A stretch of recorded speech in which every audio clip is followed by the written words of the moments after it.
Igbo na Maazị Zimeda wee na-akwalite asụsụ Igbo ka asụsụ anyị kwụrụ chịm.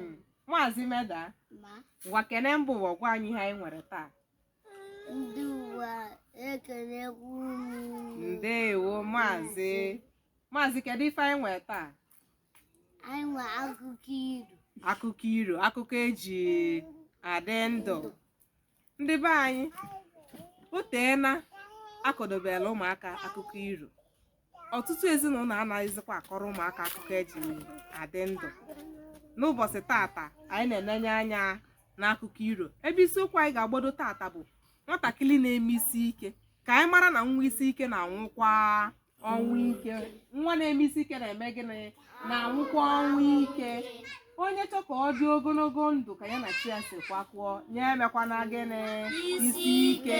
Na isi ike na-edubakwa n'ọnwụ ike. Nwatakịrị anyị ga-akọ maka ya tata bụ nwatakịrị ya na nne ya na nna ya jechala ugbo. O wee chefuo aka ya. Aka bụ ụdị ihe anya. O chefuo aka ya na okwute dị na mmiri n'ugbo ha jere.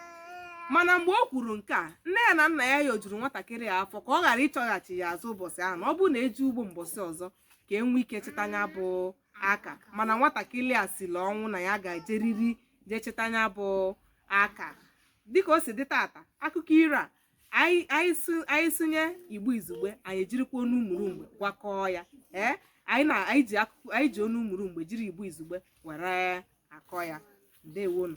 Ka o ruru ka ya bụ nwatakịrị manile ya bụ ije, ka anyị marazie na ihe mere.